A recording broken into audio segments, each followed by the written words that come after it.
Salut à tous, c'est Nico, j'espère que vous allez bien. On se retrouve aujourd'hui pour la présentation de cette Subaru Impreza WRX série spéciale police anglaise que vous pouvez voir à l'échelle 1/18e de chez AutoArt et également un petit modèle 1,43 de chez Vanguard.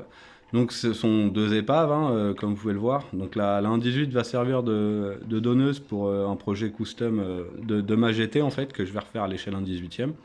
Donc la base est là. Donc j'en ai une deuxième en meilleur état, mais il y a quand même quelques petits défauts. Donc si j'ai mis celle-ci sur le plateau, c'est qu'au niveau du coffre et au niveau du capot moteur, les, tout s'ouvre correctement, alors que l'autre, il n'y a pas de coffre à l'intérieur et le capot est cassé. Donc ça présente bien dans la vitrine, il n'y a pas de souci. En revanche, il y a des défauts aussi. Donc c'est un modèle qui est sorti il y a un paquet d'années. Ça devait être en 2000 d'ailleurs qui nous ont sorti celle-ci, du coup chez AutoArt. Elle est sortie, la petite est sortie chez Vanguard il n'y a pas si longtemps que ça fait, quoique, ça fait 6 ans maintenant.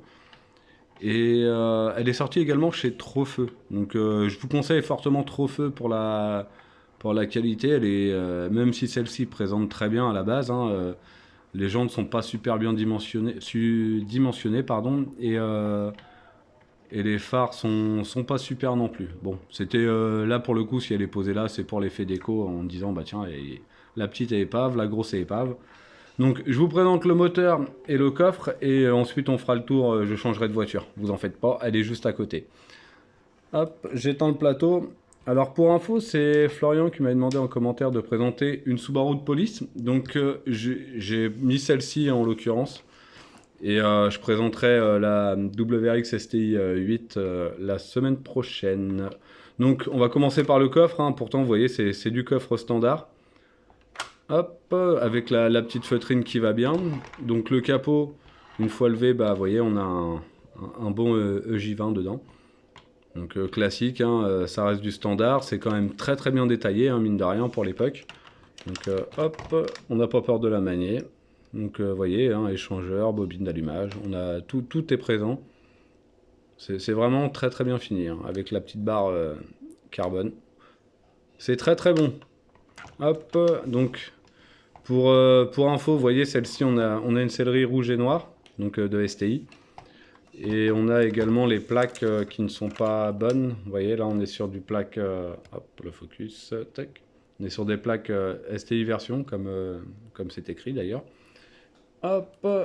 Donc elle est vraiment en sale état, je vais pas vous mentir, il y a vraiment du travail en dessous. Regardez la porte qui s'ouvre toute seule.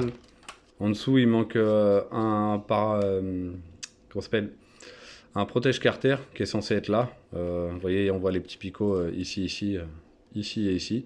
Donc c'est un modèle que j'ai acheté, coup de bol, j'avais quand même la boîte, mais vraiment c'est un modèle qui se désintègre. Donc je suis partisan de me dire, voilà, c'est pas, ça se jette pas ce genre de choses, donc on va faire une petite modif et puis elle va se retrouver avec une belle ligne de Subaru rouge. Et vous voyez, même la plaque d'immatriculation à l'avant, c'est WRX STI version.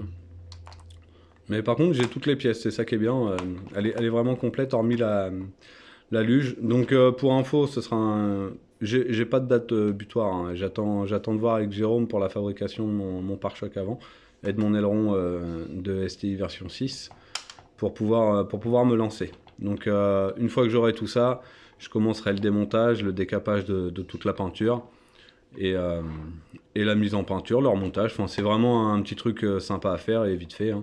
Après, s'il y en a qui sont amateurs de vouloir récupérer genre la caméra que vous avez sur le rétroviseur, les gyrophares, tout ce qui est antenne, ça sera enlevé, poncé, lissé. Enfin, vraiment, on va faire un truc carré, un truc propre, on a le temps. Hop, donc j'enlève celle-ci du coup. Hop, et je vous mets sa petite sœur, qui est un peu plus récente. C'est un modèle que j'ai récupéré suite à...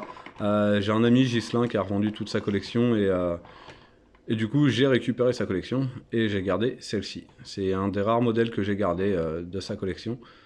Donc, il a pour lui d'avoir toutes les antennes. Donc, ça, c'est pas négligeable. On connaît la fragilité des antennes AutoArt. On se retrouve du coup avec les bonnes plaques d'immatriculation. Regardez. C'est vraiment plus fun. Vraiment plus joli. Et en intérieur, vous voyez, siège ProDrive Recaro. Donc, on fera le tour tout à l'heure. Donc vous voyez déjà on a une belle déco, franchement un beau latéral. Elle est vraiment vraiment jolie cette voiture. Donc hop, je vous montre quand même le coffre. J'ouvrirai pas le capot dans le sens où vraiment c'est vraiment pas beau. Donc là vous voyez on a je vais essayer de rallumer le flash du téléphone, bougez pas. Tadam, lumière, non. Hop.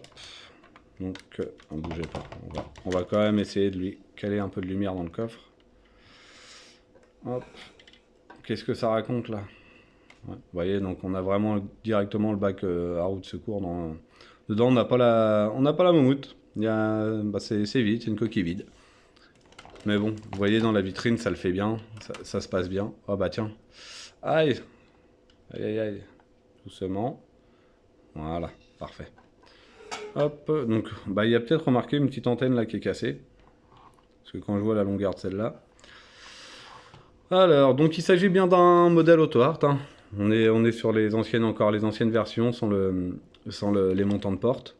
Donc là, on est sur un intérieur assez basique. Hop. Mais vraiment, les sièges, le dessin des sièges, oh là là, pardon, je vais y arriver, sont vraiment sympas. On a plus l'impression d'avoir une sellerie de Mitsu Evo pour le coup. Hop. Ouais, par contre, je suis en train de voir en même temps que je vous parle, vous voyez l'intérieur de porte là. On va essayer de voir ensemble. Vous voyez, ne bougez pas. C'est du direct live. Les galères du moment. Hop. Donc là, on a le montant qui se décolle. C'est super. Hop. Je vais pousser un peu le plateau, histoire d'avoir un peu plus de place pour bouger. Tac. Alors. Hop. Ouais, il va vraiment falloir que j'essaye d'en choper une troisième de celle-ci. Parce que vraiment, c'est vraiment un modèle que j'apprécie. Et pour info, il se trouve vraiment pour pas trop cher. Donc bon, je verrai ça ultérieurement. Je vous montre quand même l'intérieur. Je sais pas si on va le voir, non. On va faire autre chose. On va décrocher le téléphone, bien sûr. Hop. Hop. J'ai vraiment une sale image aujourd'hui. C'est un peu sombre. Hop. Voilà. Je vous déplace. Ça va être plus simple.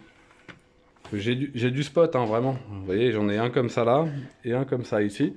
Et pourtant, c'est du 400 watts et franchement, ça éclaire la peau de mes rouleaux, si je peux me permettre. Hop, mince, sinon on va laisser la voiture. Alors, du coup, vous voyez les sièges Recaro. Tout en feutrine, hein, toujours. Hein. Ensuite, sur l'intérieur, on a nos panneaux de porte, vous voyez, qui sont pareil, plastique et Alcantara dessus. La petite feutrine au sol, hein, il y a vraiment tout ce qu'il faut, hein. Ça reste une très belle miniature en détail, même si malgré les années, ça reste toujours un modèle qui est vraiment très sympa. Et je vous dis, c'est hyper abordable, on est sur des 100-150 euros en moyenne en termes de prix, donc c'est pas déconnant. Et je sais pas si vous voyez la petite caméra au rétroviseur, du coup, hop, normalement on l'a là, je la vois. Je la vois pas, je la vois pas, je la vois pas. Hop, là, voilà. Vous voyez juste derrière le rétroviseur, oula, rétroviseur central, pardon, on a la caméra. Hop, ensuite, je remets le téléphone à sa place, voilà, parfait. Du coup, le châssis, je vais vous montrer ça en speed. Donc sur le châssis, vous voyez, on a un carter de protection qui se trouvera à l'avant. Donc comme sur les WRC, hein, tout simplement. Et puis dessus, on a quand même notre belle ligne d'échappement, notre petit silencieux avec le petit embout chromé. Voilà, avec le petit embout chromé, vous voyez. Fort sympathique. Mais ouais, c'est un petit modèle assez sympa. Bah du coup, Florian, j'espère que c'est celle-là que tu voulais voir. Tu la verras du coup aujourd'hui. Et je te présente, je vais faire la vidéo tout de suite de celle-ci. Bouge pas. Peut-être que celle-là que tu voulais voir. Donc écoute, on va couper celle-là pour aujourd'hui. Et puis je te fais la vidéo tout de suite dans la foulée. Et puis tu l'auras vendredi prochain. Je vous remercie de me suivre et n'hésitez pas à vous abonner. Allez, à la semaine prochaine. Ciao, ciao.